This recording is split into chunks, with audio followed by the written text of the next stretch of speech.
zuri edo beltz. Bai edo ez. Egia edo gezurra. Eguneroko erabaki garrantzitsuenak eta algoritmo asko kartzen dituztenak ez dute horrela funtzionatzen. Zuria nekez izaten da erabat zuri.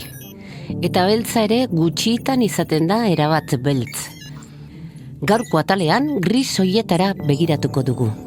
Zalantzetara, tarteko balioetara, eta zuzenean alderatu ezin diren egoeretara. Gaur, zientzia puntu-puntuan, matematika lausoa edo grisen edertasuna.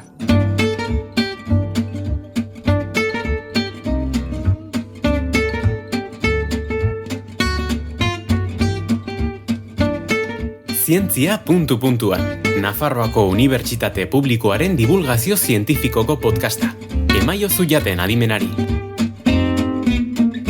Horretarako gurekin dugu Ander Goñi Medrano, Nafarroko Unibertsitate Publikoko matematikaria. Nafarroko adimen artifizialaren ikerketa zentroan aritzen da ikerketan. Ander, egunon, ongi etorri zientzia puntu-puntura. Kaixo, mil esker.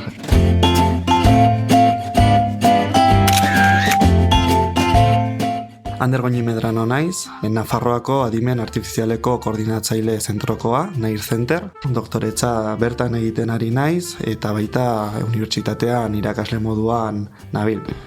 Doktoretza matematika arloan egiten dut. Nafarroako Kutxako Fundazioko diru laguntza beka baten bitartez. Adimen artifizialean dauden algoritmoak edo modeloetan erabiltzen diren funtzioak ikertzen ditut, eta besteak beste horiek nola garatu alditugun edo nola orokortu alditugun ikertzen dut. Eta funtzio horiek asmatzen saiatzen zarazu.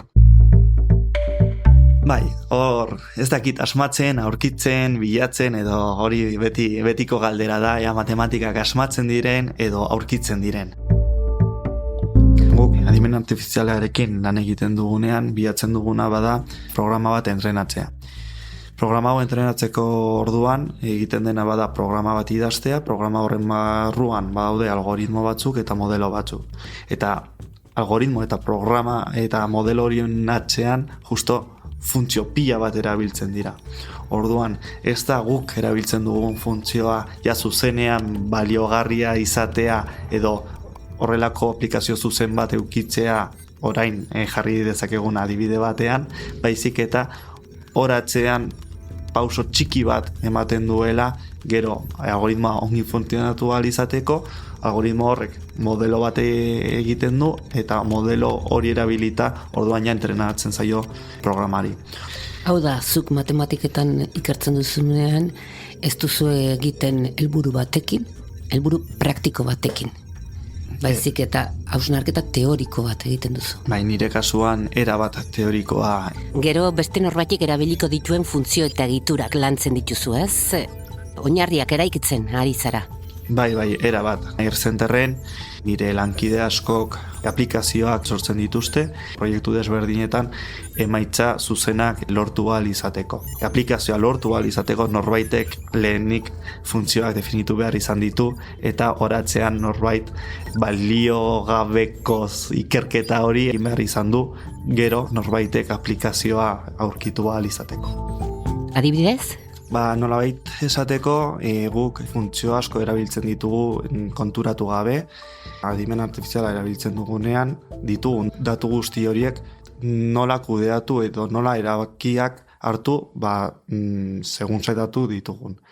Adibidez, ikasle bat dugunean, ikasle horren jakiduria zailkatzeko egiten duguna bada azterketa batzuen bitartez, notak jarri eta dituen nota guztiak batazbesteko ponderatuarekin ematen diogu balio bat eta orduan ikasle bat zelkatzen dugu nota zehatz batekin.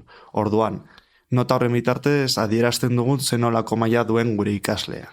Hori funtzio erresa da. Hori funtzio erresa da. Media bat. Baino kontua da guk ezin dugula dena media baten bitartez ezarri ez, adibidez.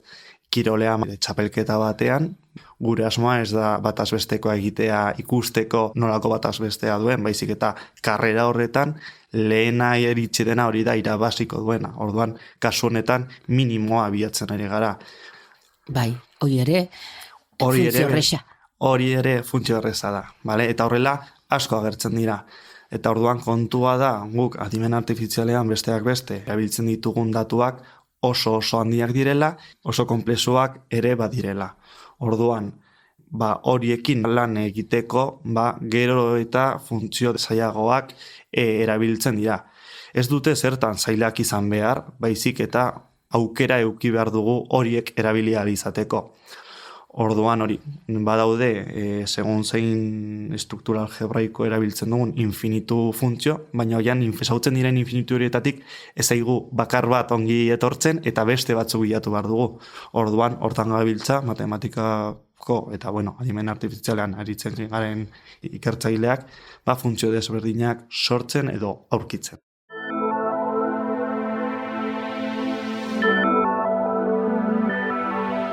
Logika lausoa gainditu eta logika lausoa erabiltzen duzu. Logika lausoak ziurgabetasuna, graduak adierazteko gai diren eredu matematikoak bilatzen ditu. Logika klasikoak 0 eta 1 erabiltzen ditu. Dena mundua txuria eta beltza izango balitz bezala. Eta honen desberdintasuna da grisak agertzen direla. Hau da, ja pasa gara mundu batetik non txuriak edo beltzak genituen eta orain grisak aurkitzen ditugu. Ze logika klasikoa dioenez, soilik txuriak eta beltzak egongo lirateke, hau da, bata edo bestea, baino beste pauso bat ematen badugu, orduan beste mundu batera pasatzen gara, eta horretan ados nago zurekin, eta gauza desberdinak topa ahal ditugula. Esan genezake logika lausoak errealitatea hobeki islatzen duela? Gizakiontzak dena ez dela ez txuri ez beltz, badirela grisak. Kontua da, bi elementu euki ordez infinitu elementu ditugula. Orduan, behar duguna da nolabait mundu berri hau definitzen dituzten gauzak gure aurreko munduan ere funtzionatu behar dutela. Beraz, guk ezin dugu funtzio bat asmatu nahi dugun moduan eta bapatean mundu klasikora pasa eta mundu klasikoan ez funtzionatzea. Orduan beti kontuz ibili behar gara, ze orain arte egindako guztia bete behar du. Eta zertako erabiltzen duzue logika lauso hori? Besteak beste irakurri nuen behin artikulu polit bat, Nafarroako Unibertsitateko talde batena, erabiltzen zutela irudien tratamenduerako. Hauek egiten zutena, azkenean argazki bat ateratzen diozu zerbaiti, txuri eta beltzaz, eta segun zein nolako argitasuna duen, ematen zaio balio bat. Demagun 0 beltza dela, bat atxuria eta orduan grisak modu desberdin batean neurtzen dugu. Bi funtzioen artean eraketa bat egiten zuten eta ikusten zuten non zegoen salto nabarmen bat oso txuria edo oso beltzara jotzen zuten balioekin. Horrela irudi baten mugak aztertzen zituzten eta irudi horren mugat marrasteko gai ziren, beste guztia alde batera utzita. Besteak beste horrek aplikazio handiak omen ditu minbiziaren diagnosian. Oso garrantzitsua da baita ere, biologian, zelulak eta zenbatzerako orduan, zelula bakoitzaren azalera marrazten da, eta orduan zenbatzerako orduan asko errazagoa da. Datuak datu, testu ingurua kontutan hartu behar da, ezta? Hori da, oso garrantzitsua da, guk ditugun datuen testu ingurua ikertzea jakiteko zer bilatzen ari garen, nola bilatzen ari garen eta zertarako erabiltzen dugun. Ikusten baldin baditugu datuak inolako testu ingururik gabe egin alditugu gauzak, baino ez dakigu egiten ari garena zentzua duen edo ez. Eta guztizokerrak diren ondorioak atera ditzazkegu. Demagun ari garela enpresa batean, departamentu bakoitzari nota bat jartzen. Nik egin dezaket bataz besteko eta esan, enpresa honek irabazten du bataz besteko 0,7. Hau da, badirudi ongi dagoela. Baina sakonago ikertzen baditugu departamentu batzuk 0 ateratzen dutela. Orduan, agian ez da hoberena bataz besteko egitea, baizik eta minimoak ikustea. Nik minimoan 0 aurkitzen badut, horrek esaten dit niri badagoela departamentu bat ez duela ongi lan egiten. Orduan, arazoa ez da datuak izatea, naiz eta datuak oso importanteak izan. Baizik eta zer galdetu nahi dugun eta nola laburtu nahi dugun informazio hori, edo ez? Ez, bai eta ez. Segun hori galdetzen diozun. Nire ikerkuntza teorikoa denez, nirentzat garrantzitsuagoa da ikustea zenolako datuak, zenolako struktura algebraikoa duten. Ez zait asko inporta datuak ongi edo gaizki dauden, baizik eta gero aplikazio bat bilatzen dugunean askotan gertatzen da bat ditugula funtzio batzuk oso onak direnak, baliogarriak, baino gero laudaturekin ezin dugu deus egin. Azkenean, adimen artifiziala egiten duena bada ikasle bat izango balitzu bezala.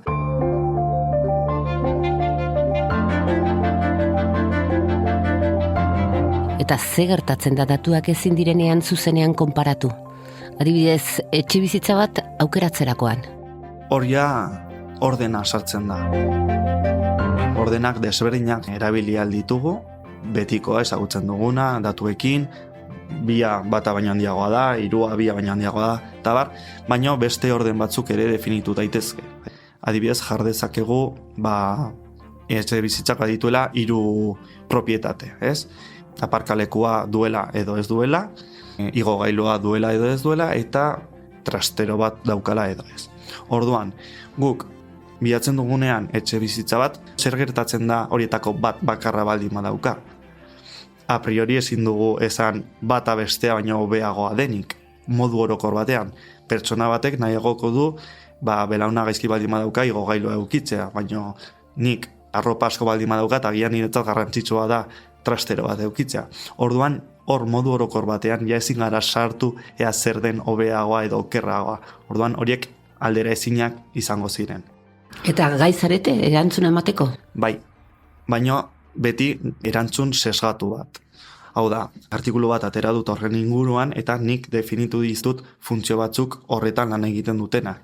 Baino beti ere baliogarria izan behar da funtzioa zure nahiarako. Horregatik testu ingurua garrantzitsua da. Nire funtzioak izango du sesgo bat alde baterantz. Nire nahia alde horretatik baldin badijoa funtzio hori hartuko dut. Bestela beste bat bilatu beharko nuke. Beraz, datuak oso desberdinak direnean, konparatu ezin direnean, beti badago alborapen bat. Algoritmo bat entrenatzen dugunean kontu zibili bargara alik eta modu orokorrean egiten, baino ezin baldin bada hori egin, beti jakin behar dugu ateratzen dugun algoritmoa edo ateratzen dugun programa nolabaiteko sesgo pixka bat eukiko duela. Azkenean funtzio batek bidatu konparezinak dituenean ezin du aukera eman. Orduan hor pertsonak sartzen gara horri erantzuna emateko. Baina bai, algoritmoak azkenean erabakiko du. Baino jakin da hori, funtzioak ez dira neutroak. Ez nik esango nuke ez behintzat.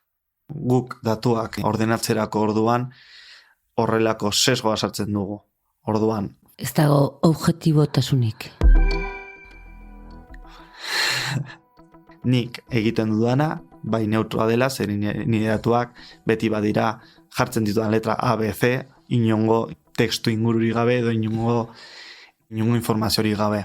Orduan, alde horretatik erabat neutroak dira, baino gero benetako informazioa sartzen diogunean hor ja kontu aldatzen da. Teorikoki erabat neutroak izanen dira, baino gero aplikatzen dugunean hor ja pixka bat aldatzen da. Entzun duze. Gurekin izan da Ander Goñi Medrano, Nair Zenterreko ikertzailea eta Nafarroko Unibertsitate Publikoko irakaslea. Esker milanitz gurekin izateagatik hemen zientzia.an. Zoi gonbidatzeagatik. Hau izan da gaurko bidaia. Zuri eta beltzen mundutik gris infinituetara. Logika klasikotik logika lausoaren malgutasunera. Eta datuen objektibotasunetik alborapenaren errealitatera. Zientzia.an. Izan ongi! Zientzia.an entzun duzu. Nafarroako Unibertsitate Publikoaren podcasta. Gozatu zientziaz.